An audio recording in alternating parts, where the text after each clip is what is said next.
सभी का देख रहे हैं आप महाबहस और मैं हूं आपके साथ आस्था कौशिक। उपचुनाव के नतीजे सियासी दलों के लिए कहीं खुशी कहीं गम वाले रहे हैं। मैनपुरी में डिंपल यादव की बड़ी जीत हुई है। 2,88,461 वोट से डिंपल यादव की जीत हुई है। बीजेपी के रघुराज सिंह शाक्य की करारी हार हुई है मैनपुरी लोकसभा के उपचुनाव में। रामपुर की बात करें तो यहां बीजेपी ने इतिहास रचा है। आजम के गढ़ में भाजपा की बड़ी जीत हुई है। आकाश सक्सेना ने आसिम रजा को हरा दिया है।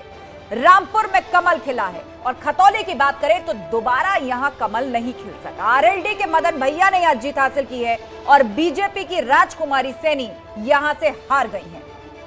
कुल मिलाकर मैनपुरी में जहां समाजवादी पार्टी डिंपल के जरिए अपना गढ़ बचाने में कामयाब रही है, तो वहीं रामपुर में अभेद्य समाजवादी किला ढह गया है। भाजपा ने पहली बार रामपुर विधानसभा सीट से जीत हासिल की है और रामपुर से जीते आकाश सक्सेना का यह कहना है कि यह जीत बीजेपी के लिए कई मायनों में बहुत खास है। वहीं खतौली में भाजपा अपनी सीट नहीं बचा पाई और एसपी आरएलडी के फेर में फंसकर बीजेपी प्रत्याशी राजकुमारी सैनी की करारी हार हुई। तो सवाल वही कि गढ़ में कायम रही रीत, डिंपल यादव की रिकॉर्ड जीत, रामपुर में बीजेपी का खेला, कौन रह गया अकेला? शुरू करेंगे डिबेट, लेकिन उससे पहले यह रिपोर्ट देखिए।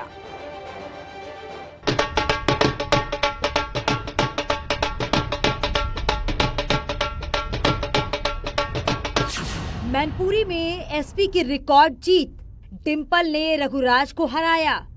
आज इस क्षेत्र ने इतिहास रचा है और यह जीत जो आज समाजवादी पार्टी ने दर्ज कराई है,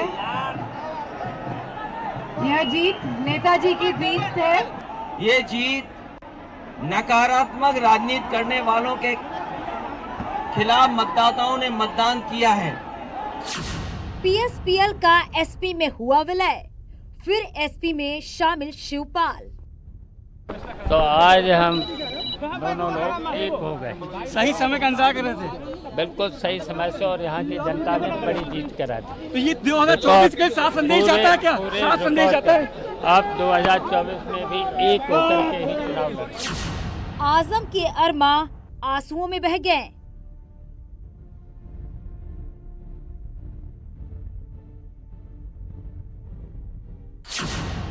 रामपुर में बीजेपी की ऐतिहासिक जीत, आकाश सक्सेना जीते।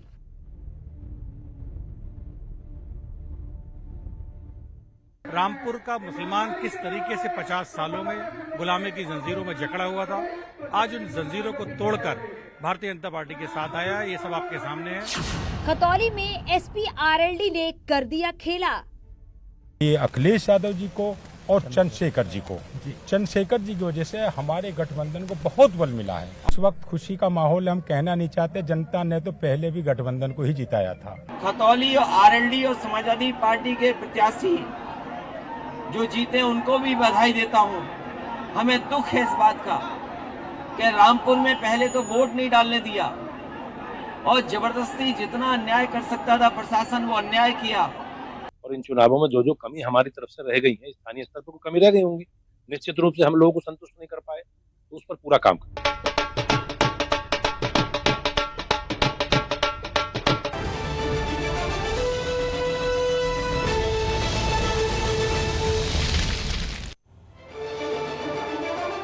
तो यूपी में जो उपचुनाव हुए, तीनों सीटों पर 3 पार्टियों के उम्मीदवारों को चुन लिया जनता ने। रामपुर से भाजपा की जीत हुई, मैनपुरी से समाजवादी पार्टी की, तो आरएलडी की जीत खतौली से हुई है। और रामपुर के लिए कहा जा रहा है कि इतिहास बन गया, क्योंकि आजम खान के गढ़ में कमल खिला है। ये अपने आप में ऐतिहासिक है। और शिकस्त देने वाले आसिम रजा को आकाश सक्सेना, जो कि भाजपा प्रत्याशी रहे, उनको बड़ी जीत हासिल हुई है। और महाबहस में हम चर्चा की शुरुआत करें, लेकिन सबसे पहले आज जीत हुई आकाश सक्सेना की, वो हमारे साथ लाइव भी जुड़ रहे हैं रामपुर से। बहुत बहुत स्वागत है आकाश जी आपका न्यूज 18 पर। सबसे पहले तो आपको जीत की बहुत बहुत बधाई। धन्यवाद जी आकाश जी, कहा जा रहा है कि आजम के गढ़ में कमल खिला है, ये अपने आप में ऐतिहासिक है। 13वें और 14वें राउंड तक भी आसिम रजा आगे चल रहे थे, हालांकि मार्जिन बहुत ज्यादा नहीं था, पर यह कहा जा रहा था कि ऐसा लगता है कि आजम के आंसुओं का असर हो गया, पर एकदम से बाजी पलटी। क्या कारण आप देख पा रहे हैं? रामपुर तो हमेशा से निशाने पर रहा सपा के और आरएलडी के कि वोटिंग यहां पर कम हुई, प्रशासनिक साठगांठ जैसे भी आरोप लगे।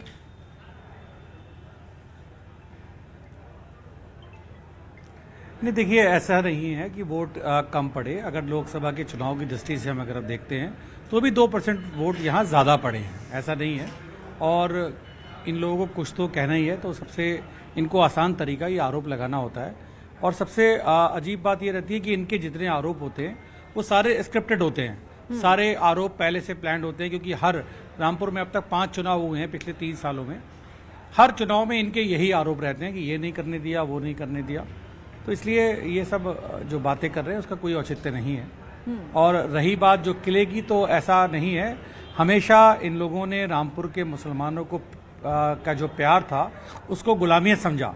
आज उस गुलामी की जंजीर को तोड़कर आज भारतीय जनता पार्टी का जो परचम जो फहराया है, उसके लिए रामपुर की जनता का कोटि कोटि नमन। रामपुर के जातिगत समीकरणों को देखें तो आजम खान ने यहां से हर तरह का कार्ड खेला। उन्होंने इमोशनल अपील तो की ही, महिलाओं को लेकर भी कुछ बयानबाजी की जिस पर काफी ऐतराज सामने आया, और अंतिम दौर में चुनाव प्रचार के उन्होंने हिंदू मुस्लिम कार्ड भी खेल दिया। उन्होंने कह दिया, आप जानते हैं मस्जिद को किसने वीरान कर दिया। क्या लग रहा है, लगभग 34% जो वोट पड़े हैं रामपुर के अंदर, आपको लग रहा है जाति धर्म से ऊपर उठकर आपको वोट पड़े हैं, या खास समीकरण जो आप साध करके चल रहे थे उसके तहत आपको विजय हासिल हुई है?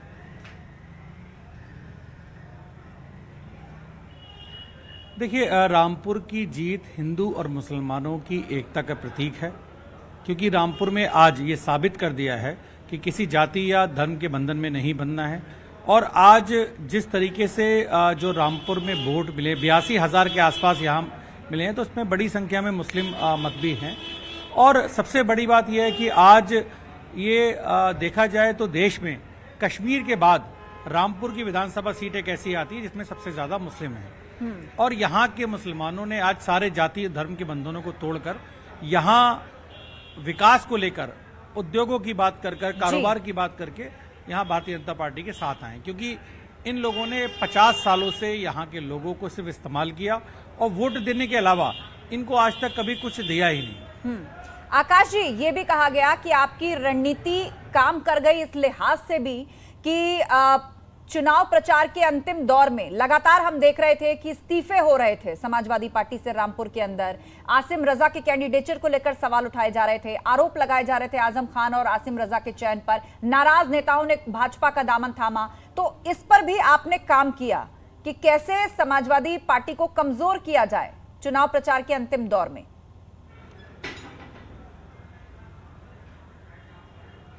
देखिए, कमजोर करने की बात नहीं है। आज अगर देखा जाए तो उनके साथ जितने लोग जो थे, वो जब से यूनिवर्सिटी में उनके जो ये जैसे कुरान शरीफ वाला मामला रहा हो, उसकी बेकदरी का मामला रहा हो, किस तरीके से उनके यूनिवर्सिटी की दीवारों के पीछे उनके तहखाने से वहाँ इतनी खराब हालत में कुरान शरीफ मिली हो, इसका एक बहुत बड़ा कारण ये रहा कि यहाँ के मुस्लिमों ने इस बात को बहुत ज़्यादा नाराज़गी व्यक्त की। और इसके अलावा बहुत सारे ऐसे मुद्दे हैं जिसमें सीधे तौर पर यह सिद्ध हो चुका है कि इन लोगों ने लोगों के साथ जाती की। दूसरा, रामपुर के जो नौजवान है उसके हाथों में कारोबार देने के बजाय उसके हाथों में रिक्शा थमाया, ये रामपुर में एक बहुत बड़ा मुद्दा था। और आज इसी मुद्दे को लेकर हम आज जनता के बीच गए थे और जनता ने इतना जो विश्वास जताया है, उसके पीछे सबसे बड़ा कारण यह है कि इस सरकार में मुसलमान अपना सम्मान समझता है, अपने आप को सुरक्षित समझता है। खासकर रामपुर में ही अगर देखें तो पिछले 6 साल में यहाँ के लोगों ने बहुत तरक्की की है, यहाँ लगातार उद्योग बढ़ रहे हैं, तो ये एक जीता जागता प्रमाण है। चलिए, अब एक बड़ी जिम्मेदारी आप पर और या यूं कह लीजिए भाजपा पर आ गई है, क्योंकि रामपुर लोकसभा का उपचुनाव भी भाजपा ने जीता और अब विधायकी भी भाजपा के ही पास है। तो रामपुर के लोगों ने जो विश्वास अब आप पर जताया है, जो जिम्मेदारी आपको दी है, अब आपको उस पर खरे उतरना है। बहरहाल हमारी तरफ से आपको आगे के लिए ढेरों शुभकामनाएं। नवनिर्वाचित विधायक आकाश सक्सेना हमारे साथ जुड़े, बहुत बहुत शुक्रिया हमसे बातचीत के लिए।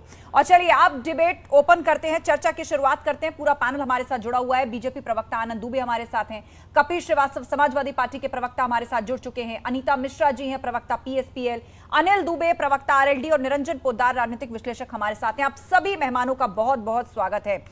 सबसे पहले हम रुख करेंगे कपिल श्रीवास्तव जी का, समाजवादी पार्टी के प्रवक्ता हैं। कपिल जी, मैनपुरी में जो बड़ा लक्ष्य लेकर आप लोग चल रहे थे, कि जीतना तो है ही, लेकिन ऐतिहासिक मार्जिन से जीतना है। आप उसमें कामयाब रहे। पर भाजपा कह रही है कि नेताजी के लिए एक संवेदना की लहर थी, उस लहर ने आपका बेड़ा पार लगा दिया, वरना बड़ी मुश्किल थी मैनपुरी में। आस्था जी, नेताजी समाजवादी पार्टी के नेता थे और बड़े नेता थे, तो जिसका नाम कायम है उसका नाम मुलायम है। ये ऐसे ही तो हुआ नहीं, धरती पुत्र ऐसे जगत में सदियों में एक पैदा हो। तो अगर संवेदना थी भी तो समाजवादी पार्टी के पक्ष में थी ना। उन्होंने तो हमेशा भारतीय जनता पार्टी का धुर विरोध किया, उनकी अतिवादी विचारधारा का, उनकी छद्म राष्ट्रवाद की विचारधारा का, और जो देश तोड़ने की राजनीति है उसका। तो ये निश्चित तौर पे श्रद्धांजलि है माननीय नेताजी के लिए, और ये ट्रिब्यूट किया है हमारी मैनपुरी की जनता ने। बिल्कुल कपिल जी, इसी बात को भाजपा कह रही है कि ये दरअसल श्रद्धांजलि है नेताजी को, और श्रद्धांजलि देने में न सिर्फ सपाई वोटर आते हैं बल्कि जाति धर्म विचारधारा से ऊपर वोटर्स आते हैं, क्योंकि नेताजी और उनके राजनीतिक संघर्ष को न सिर्फ समाजवादी पार्टी के नेताओं ने सलाम किया बल्कि भाजपा के भी कई बड़े नेताओं ने उनको श्रद्धांजलि दी, उनका सम्मान बढ़ाया। इसीलिए नेताजी की श्रद्धांजलि का चुनाव रहा। जनता के लिए तो नेताजी के श्रद्धांजलि का चुनाव रहा, लेकिन भारतीय जनता पार्टी के लिए नहीं रहा।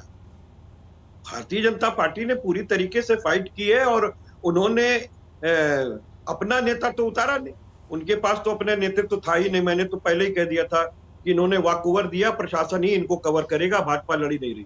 ठीक है, ठीक है। और जो हमारी जीत हुई है, हाँ। ये जीत का मार्जिन बड़ा होता अगर प्रशासन चुनाव वहां ना लड़ रहा।